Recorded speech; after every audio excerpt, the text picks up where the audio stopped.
Imagine a time before the world as we know it, before nations and kingdoms, before the rise of humanity itself. In the unseen realms of heaven, a drama unfolded that would shape the destiny of creation forever. It was not a war of nations, but a war of spirits, a rebellion that began in the heart of one angel and spread like fire across the heavens.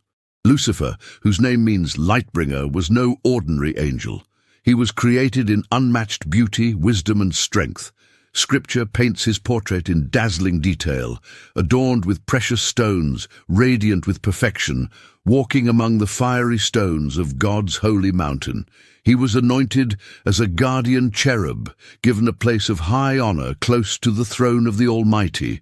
Among the hosts of heaven, none could rival his brilliance. But within that beauty, a seed of pride began to grow. What began as admiration of his own splendor soon turned to ambition. He no longer desired to serve the Creator, but to take the Creator's place. Isaiah's words echo his heart's rebellion. "I will ascend to the heavens. I will raise my throne above the stars of God. I will sit enthroned on the Mount of Assembly. I will make myself like the Most High." This was no small ambition. It was an attempted coup against the eternal throne. Lucifer was not content with being the most radiant of God's servants. He longed to be worshipped, to elevate himself above God himself. And in this pride, wickedness was found in him. Lucifer's cunning matched his pride. He did not rise alone. He stirred discontent among the angelic host, sowing seeds of rebellion and drawing countless others into his cause. A third of heaven's angels were swayed, deceived by his promise of power, blinded by his dazzling charm. What began as pride became treason, a denial of divine authority and order. The rebellion could not go unanswered. Revelation tells of the great war in heaven. Michael, the Archangel, rose to lead the loyal hosts of heaven against the dragon and his legions. It was a battle unlike any other, a cosmic clash between light and darkness, obedience and rebellion.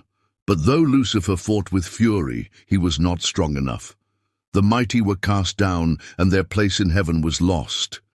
The dragon, now called Satan the Adversary, was hurled to the earth and his angels with him.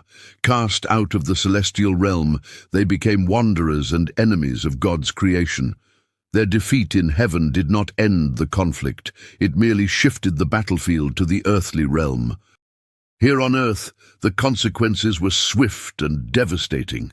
In the Garden of Eden, Satan struck his first blow against humanity, deceiving Adam and Eve and leading them into the same rebellion he himself had embraced. Sin entered the world, and with it came death, corruption, and suffering.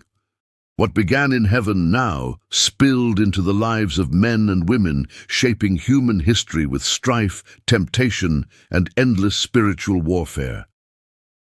This rebellion reveals deep truths about free will. Angels, like humans, were created with the ability to choose.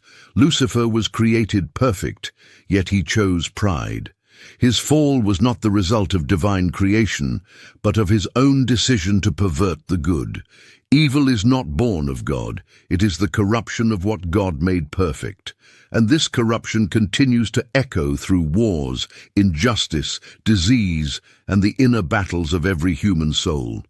Yet even in this story of rebellion and treachery, there is hope. For just as the fall of Satan brought sin into the world, the mission of Christ brought redemption. Through his life, death, and resurrection, Jesus broke the power of the adversary and opened the path back to God. The war in heaven set the stage, but the cross became the turning point, where the love of God overcame the schemes of the enemy. The legacy of that first war in heaven is not confined to the past.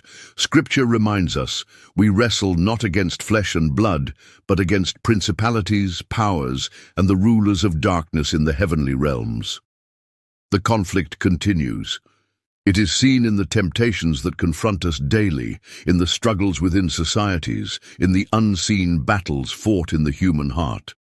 But believers are called to stand firm, clothed in the armor of God, with faith, righteousness, and truth as their defense. Lucifer's story is a cautionary tale of pride and ambition. It teaches us that even the greatest beauty and power, when corrupted by self-exaltation, lead only to ruin. His rebellion is a stark reminder that disobedience to divine authority brings destruction, not freedom. But above all, it is a reminder of hope, that evil, no matter how fierce, does not have the final word.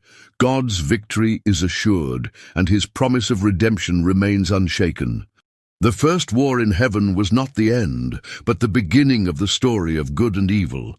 Its echoes reach into every age, every culture, every life, and as long as the struggle continues, humanity is called to choose, to walk in the rebellion of pride, or to stand in the light of obedience and faith.